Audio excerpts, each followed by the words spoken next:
Greetings to all. Today in this video we are going to discuss about working principle of three-phase induction motor. Let's start this video with working principle of rotating electrical machine, that is Faraday's law of electromagnetic induction. It states that whenever a conductor is placed in a magnetic field, an electromotive force is induced. To be more precise to this statement, we can say whenever there is a relative motion between flux and conductor, EMF will be induced on the same conductor.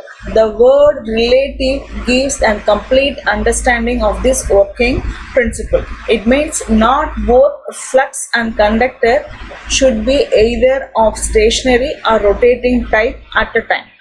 If flux is stationary, then conductor should rotate, or if flux is rotating, then conductor should be of stationary type. So this is the condition to be maintained for obtaining relative motion between flux and conductor. If such relative motion exists, EMF will be produced in this conductor. So this is what Faraday's first law of electromagnetic induction says. Now we'll move on to a topic, that is working of three-phase induction motor. For this we are going to consider squirrel cage type of three-phase induction motor. It is having rotor conductors being short circuited at both ends by using end rings. In stator we are having three-phase winding being distributed mechanically by 120 degree displacement, and such mechanically distributed three-phase stator winding is called field winding in the case of squirrel cage type induction motor. Whenever we are talking about operation of any rotating electrical machine, the very first step in the operation would be the creation of main field flux, and that such creation of main field flux will happen when we are giving an excitation to the field winding. We used to have two windings in a machine. One is armature winding and another one is field winding. From the name itself we can say the only purpose of having field winding in a machine is to create main field flux for the complete operation of a rotating a machine. And such field winding is available at stator. So now the very first step of operation in three-phase induction motor would be the supply being connected to the stator field winding. Stator field winding is having 120 degree mechanical displacement, and now we are giving a supply of balanced electrical supply, that is three-phase balanced supply. So balanced means it indicating the 120 degree electrical displacement among phases. Once the supply terminal being connected with terminals of stator field winding available on the terminal box, there will be a flow of current in the stator field coil. And here in this picture we can see the mechanical arrangement of the stator field winding, and each phase winding is having 120 degree mechanical displacement, and a single phase winding is having two terminals and it is having 180 degree phase shift between those. And once the supply being connected to the stator field winding, and we can find the direction of the current entering or leaving the stator field winding terminal, and we can obtain such direction of current in the field coil by using a right hand thumb rule. So the right hand thumb rule is used to find the direction of the current as well as the direction of the magnetic flux. Thumb on the right hand indicates the direction of the current, and rest of the four fingers curl will indicate the direction of the magnetic field. So after finding the direction of the flow of current in the stator field coil, and next would be the creation of magnetic flux in the stator. So we all know, whenever we are giving a supply to the coil being placed on the iron pot, that iron pot will become an electromagnet. It means that iron pot, that stator teeth is going to act as an electromagnet. That means it is going to act as an poles. Either it may be of north pole or south pole. That north and south pole production will happen only based on the direction of the current. So once there is a flow of current in the coil being placed on the iron pot, and there will be a creation of magnetic flux, and the direction of both current and flux can be determined by using a right hand thumb rule. And we all know stator winding is a three-phase winding, and supply is also a three-phase supply. So we can say the magnetic flux creation also a three-phase magnetic flux. And for obtaining such three-phase magnetic flux, we can say it is having 120-degree distribution in space. So for obtaining such 120-degree spatial distribution of magnetic flux, we have to maintain two conditions. One is we have to maintain delta connection in case of squirrel cage type motor. It means we have to maintain 120-degree mechanical displacement on the stator field coil, and we have to maintain balanced electrical supply, that is 120-degree electrical displacement on the three-phase supply. These are all the two conditions to be maintained for obtaining such three-phase magnetic flux production in space distribution. So now we are going to find the magnitude of the resultant flux from this flux distribution, and we are calling such resultant flux as rotating magnetic field, RMF. So now we'll see the magnitude for resultant flux, that is RMF. For that we are going to consider this magnetic flux production, and it is having sinusoidal distribution in space. So first thing is we are going to obtain mathematical expression for these three flux lines. By taking R phase as reference, we are going to write psi R as psi m sin omega t. Since it is having sinusoidal distribution, we are writing the equation, that is expression, as psi m sin omega t. And Y phase is having 120-degree lagging with respect to R phase, and B is lagging by 240-degree with respect to R phase. So since both are having a lagging behavior, we are writing psi y as psi m sin omega t minus 120-degree, and psi b as psi m sin omega t minus 240-degree. So these are all the mathematical expressions, and from that we are going to obtain the magnitude of the resultant flux. And for that we are going to apply parallelogram theorem, and this is the formula for obtaining the magnitude of resultant flux, and by using this formula we can obtain the magnitude of resultant flux as 1.5 times of maximum flux, and this is a constant amplitude throughout a cycle. Cycle means starting from 0 till 360-degree, the value of the resultant flux will never get varied. It means it is going to be constant throughout the cycle. Even though it is having a constant amplitude, we are calling such resultant flux as rotating magnetic field. It means that constant magnitude is keep on rotating at a speed of synchronous speed ns. Now we'll see why we are calling and why the resultant magnetic flux, that is rotating magnetic field, is rotating especially at synchronous speed.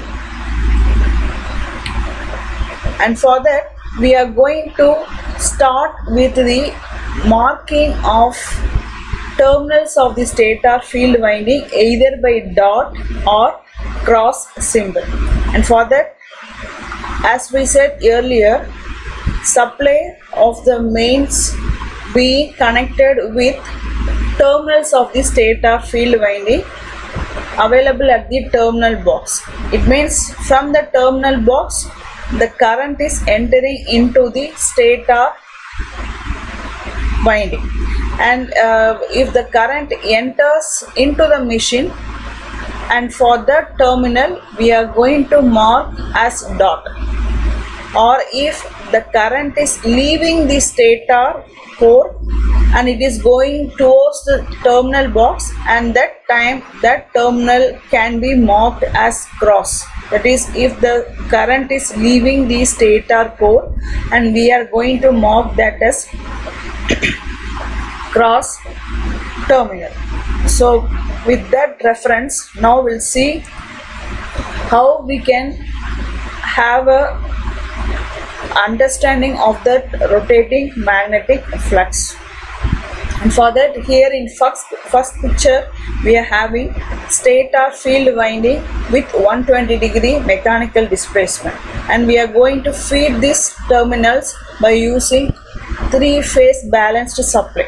It is going to have a three-phase balanced line current with 120-degree electrical displacement. And now at this instant, IA and IB values are positive, whereas IC is negative. And with that note, we are going to mark the terminals either by dot or by cross. Here A and B is having positive value. It means current is going to enter into the machine via terminal A and terminal B for A phase and B phase respectively. And whereas for IC it is having a negative value. It means the current for phase C is going to enter into the machine via terminal C dash. So terminals A, B and C dash are marked as dot symbol, it indicating the current entering into the machine, and the opposite terminal for the corresponding phase windings is going to act as a leaving terminal for the current. So if A is for current entering and A dash is for current leaving from the machine, likewise for B dash and C. So what is the inference we can get from marking such dot and cross symbols on the terminals? Means we are going to compare the direction of the current inside the machine with the bar magnet's behavior. In bar magnet we are having a north pole and south pole, and we know the behavior and the properties of the magnetic flux lines. Flux lines will start from the north pole and it reaches south pole, and that behavior we are going to compare with the direction of the current inside the machine. And so far for marking the terminals, and we have taken the current entering into the machine from the external box. That means from the terminal box, if the current enters or current leaves, we have marked the terminals either as dot or cross. And now, and for understanding the meaning of the rotating magnetic flux, now we are going to understand the direction of the flow of current inside the machine. So here totally we are having 6 terminals, and A, B and C dash. These 3 terminals are having similar behavior, and whereas the lower 3 terminals like A dash, B dash and C are having similar behavior. So inside the machine we can say the flow of current, that is from the upper 3 terminals the current is leaving this terminal, and for lower 3 terminals current is entering into these terminals. So inside the machine current is leaving the upper 3 terminals and current is entering into the lower 3 terminals. So this is more or less looking like North Pole and South Pole. The direction of the current is going to indicate the direction of the flux, because if there is a flow of current in the coil, there will be creation of flux. So with the help of the direction of the current, here we are going to compare this behavior with the bar magnet. So the upper half is acting like a North Pole in a bar magnet, and the lower half is behaving like a South Pole in a bar magnet.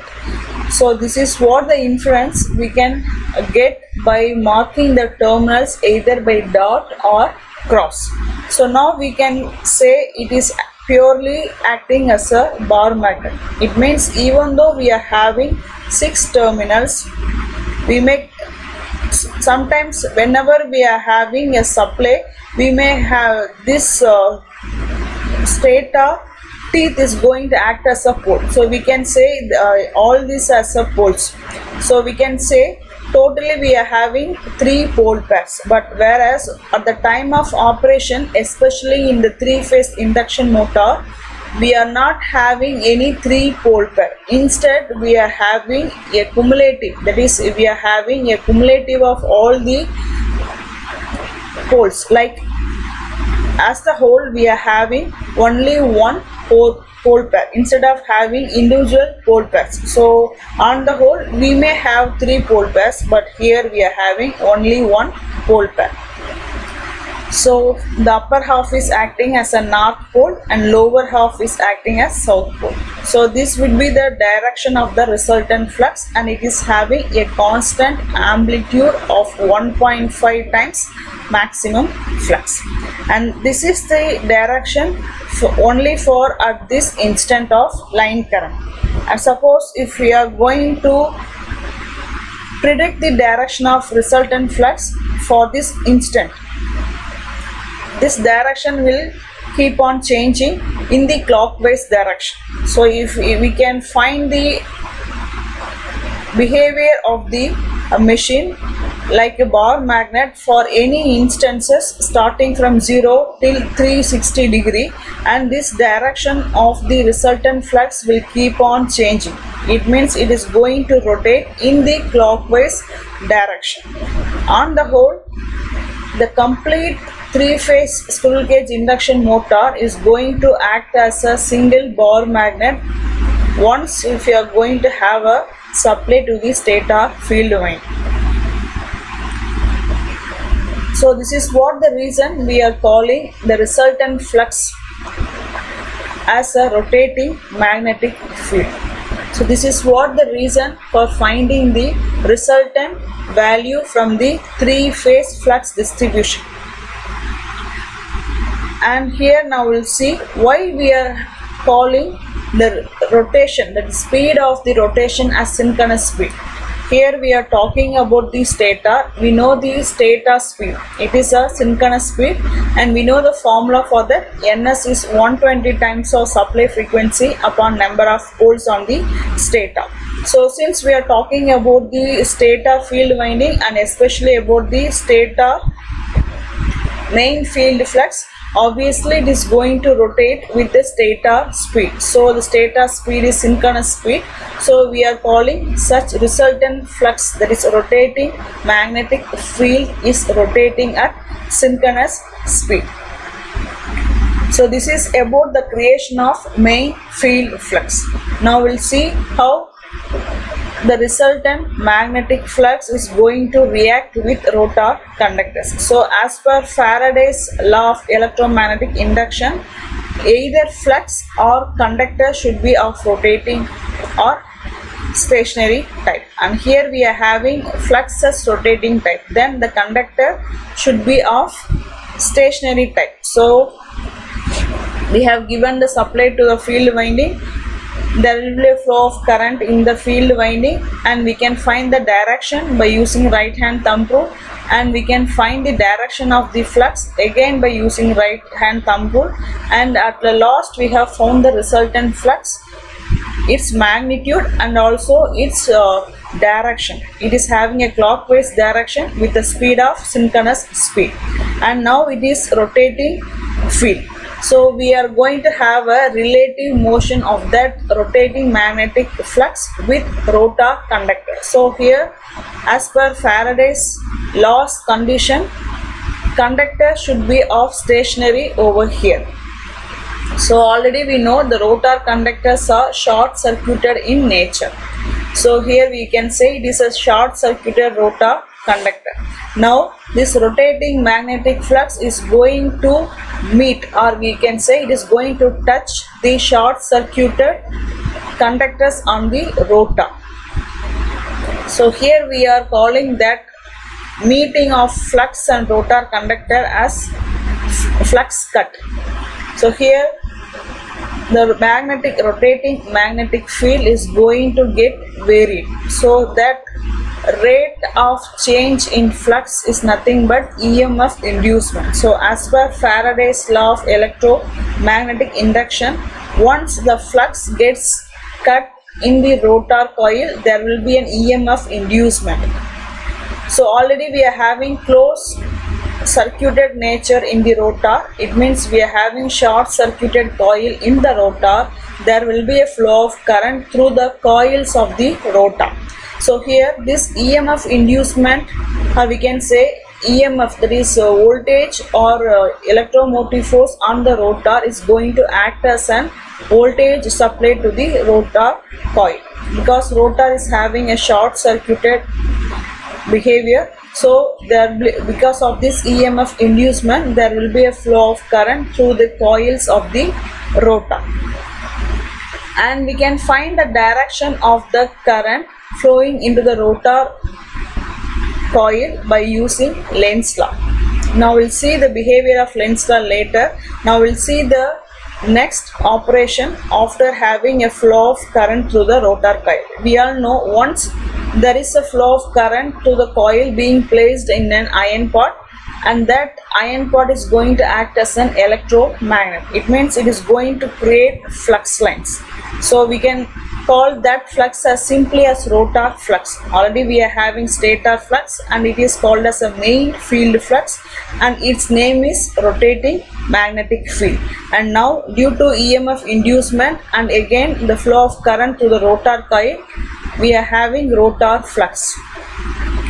And for the rotation of the rotor in any motor, we need an interaction of two fluxes. So here we have produced two fluxes now, and this is already available at air gap, and this rotor flux is also will be in sinusoidal in nature, and it is also going to meet this rotating magnetic field at air gap. So we can call this meeting of two fluxes as interaction of two fluxes at air gap. So if there is an interaction of two fluxes at air gap, we can say there will be a creation of torque. Hence, due to the creation of torque, the rotor of the motor will rotate. So this is how the induction motor rotates.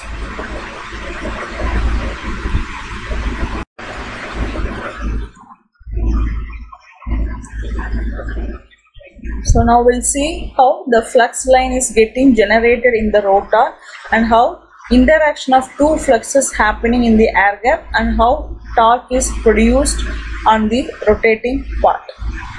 So for this, in this picture we can see the magnet, and it is having a magnetic flux lines, and from the bottom portion flux lines are reaching the top portion. So we can label the bottom as north and top portion as south pole, and in between we are having a rotor conductor. For ease of understanding, we are considering a single conductor, and it is having a current direction in this way, and by applying right hand thumb rule and all the four fingers curl is going to give the direction of the flux. So this is giving the direction of the magnetic flux. It is having a clockwise direction. So now we'll come into this real picture. It is showing the front view of our squirrel cage induction motor. On top of the stator core we are having north pole, and the bottom we are having south pole, and it is having the direction of RMF and with a rotating speed of ns in the clockwise direction. So now it is very clear about the stator flux. Now we'll come to the rotor flux. Now for finding the direction of the rotor flux, first we have to understand the construction of the rotor conductors, and we are having so many rotor conductors, and each of the conductor are being connected together, or we can say all are being short circuited by using a metal ring called N ring. So at the front view of a machine it is looking like a closed loop. So we can say we are having one conductor and at the top and another conductor at the bottom. So this is one conductor and another conductor at the bottom, and both are being connected together by using an N ring. So this is conductor 1 and this is conductor 2. So now we'll start with the current direction for this conductor. So now we can say for this conductor we'll start with the bottom. So here we are having a current direction. Say for example we can assume this is the current direction, and what will happen, by applying right hand thumb rule, the direction of the flux line inside the loop will be from downward movement towards the upward movement, and here the flow of current will be in this manner, and here for conductor 1 the current direction will be in this manner. And by applying right hand thumb rule we can find the direction of the flux, and again the direction of the flux will be from downward movement towards the upward movement. So for both conductor 1 and 2 the direction of the flux inside the loop will remain same. So here even though it is having the current entering or current leaving, here it is current entering and current leaving. So we can say this as a north pole and this as a south pole, or vice versa. Whatever may be the pole and whatever may be the direction of the current, but the magnetic field created by those conductor will remain same in the same direction. So here we are having same direction, but both are in the anti-clockwise direction. But here in first picture we have seen that the direction of the flux line will be in the clockwise, but here we are having in the anti-clockwise. The reason is the Lenz's law, because the Lenz's law is going to oppose its input, the output is going to oppose its input. So whenever we are having a flow of current in a closed path, that direction of the current is going to be predicted by using Lenz's law. And here we know the analogy between the magnetic flux and current. So instead of considering the current direction, here we are talking about the flux direction. So the flux direction, that is rotor flux direction, is going to oppose the direction of the stator flux. So stator is having clockwise direction. Initially rotor flux is having anti-clockwise flux alone, it is having an anti-clockwise direction. Now we'll see the interaction of the two fluxes. In this picture at this portion we can see that stator flux, it is a stator flux direction.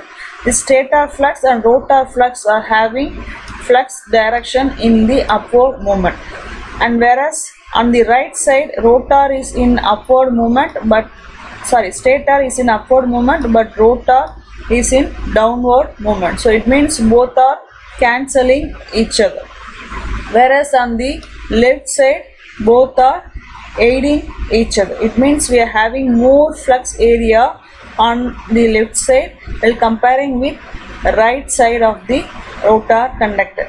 So what will happen, the more flux area will move the rotor conductor towards the low flux density area, and that movement on the rotor conductor applied by the more flux density area is nothing but the force acting on the conductor, and the value of the force acting on the conductor can be predicted by using Lorentz law, and the value of the force is BIL sin theta, and that force is on the single conductor. But here In practice, we used to have many rotor conductors. So for a single conductor, we are having a Lorentz force, and if you are going to accumulate all the conductors force, that is force acting on all the rotor conductors, it means we are accumulating all the forces, and it is nothing but torque. Accumulation of force is nothing but torque.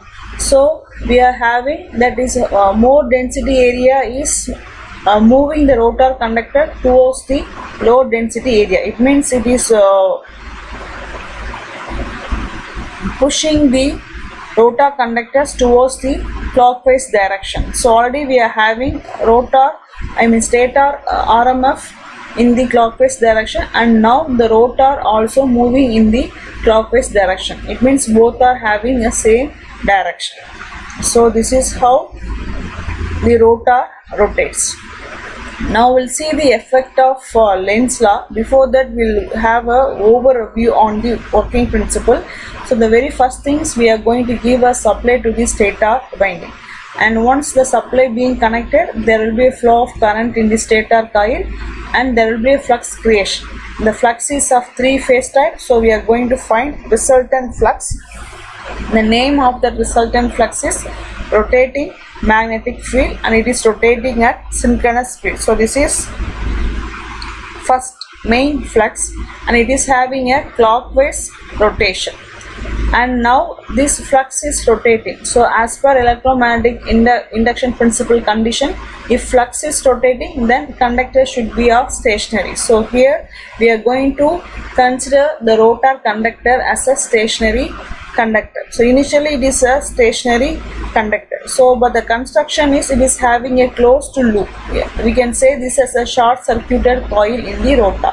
So there will be a relative motion between the flux and the rotor conductor. So that relative motion we are calling as a flux cut. And if there is a relative motion, EMF will be induced on this rotor. So due to the flux cut, EMF is induced. This is due to Faraday's law of electromagnetic induction. And now already we are having closed circuit on the rotor, and due to this EMF inducement, current will flow through the coil on the rotor, and the direction of the current can be determined by using Lenz law. And if there is a flow of current in the coil placed on the iron pot, there will be a creation of flux, and this flux is called rotor flux. Initially it is having an anti-clockwise direction, and now interaction of these two fluxes will happen at the air gap, and due to the interaction of this flux, we are having a variation in the flux density. So more density area will give a force on the rotor conductor to move towards the low density area. So that force is called Lorentz force, and if you are going to accumulate all the forces on the rotor, entire rotor, that accumulation of force is nothing but torque, and due to the torque, the rotor rotates. This is how the three-phase induction motor works. Now we'll move on to the effect of Lenz law. We know the cause is going to oppose the effect. It means we are going to have a output is going to oppose the input. So here the output, final output is torque. So now we are going to find the final input for this production of torque. So the effect is torque, and what would be the reason for creation of torque? The creation of torque is due to the force acting on a single conductor. This is a Lorentz force, and for such Lorentz force, we are having a flux density variation around the rotor conductor, and this flux density variation happening due to interaction of two fluxes, and that interaction happens only when we are having a rotor flux, and that rotor flux is an analogy of rotor current. So due to the rotor current only we are having rotor flux. And why we are having rotor current? Because rotor is having short circuited construction. Due to that short circuited construction, we are having rotor current. And what is the source for the rotor current? It's a rotor induced EMF. And this induced EMF will happen only due to a relative motion between flux and the conductor. Here the flux is stator flux and the conductor is rotor conductor. And simply we can say the flux cut happening in the air gap on the rotor conductor. So this flux cut is due to the relative motion between flux and rotor conductor. So the final input for the creation of output is relative speed difference. It means stator flux is already having a stator speed, a synchronous speed, and now due to the interaction of two fluxes, rotor now is going to rotate on its own speed, that is rotor speed n. So the relative speed difference means ns minus n, is a relative speed difference, and because of this we are having a torque production. So now for making the rotor to operate continuously, we have to increase the rotation of the rotor, that is we are going to increase the torque production. So if we are going to increase the torque production, as per the Lenz's law, this output is going to oppose the input. So it means if a torque is increasing, then the input is going to decrease. So it means the relative speed between the stator and the rotor is going to get varied. So we can say initially we are having the rotation of the rotor flux in the opposite direction. So now we are having a reduction in this difference. It means at the running time this rotor is going to follow the stator, but it is not going to reach the stator, but it is going to follow the stator.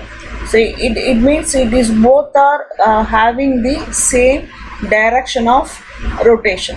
So this is what the Lenz's law impact on the torque production.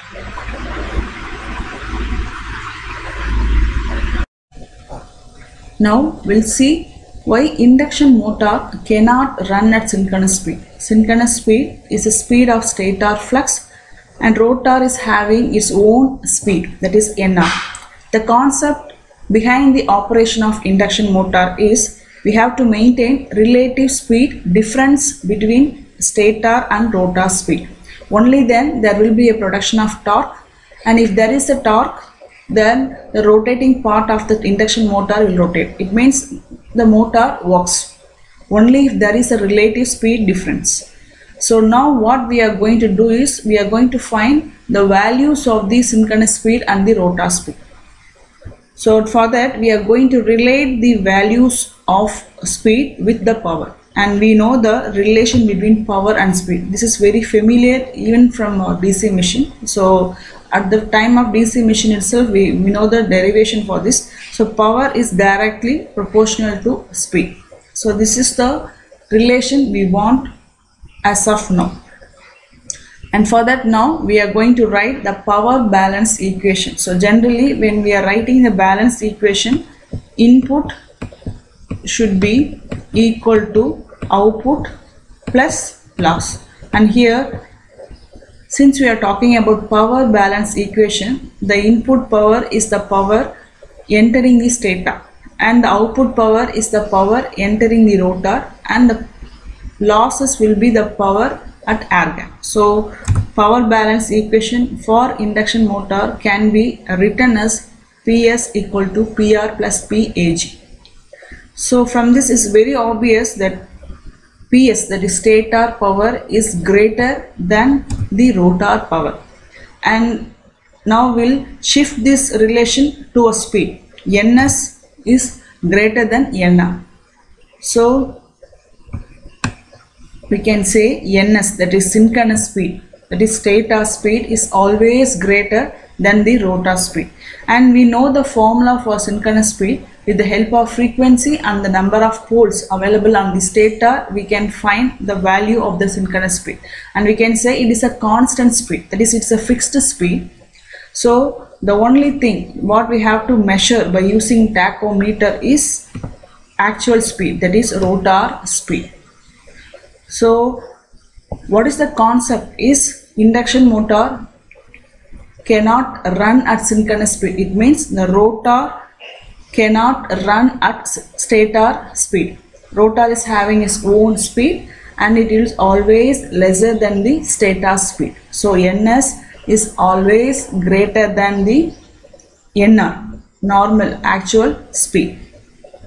So until now we have seen the working of three-phase induction motor, starting from its working principle, that is Faraday's law of electromagnetic induction, and then we have seen the step-by-step operation of a three-phase induction motor, starting from the creation of main field flux, value of rotating magnetic field RMF and its direction, and then we have seen the creation of rotor flux and the impact of Lenz's law on the rotor and the interaction of two fluxes and production of force on a single conductor, that is Lorentz force, and the accumulation of forces on the rotor conductors, that is torque.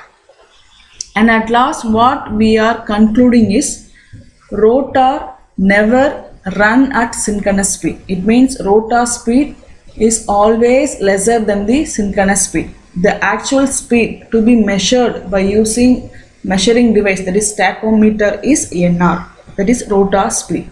So thank you.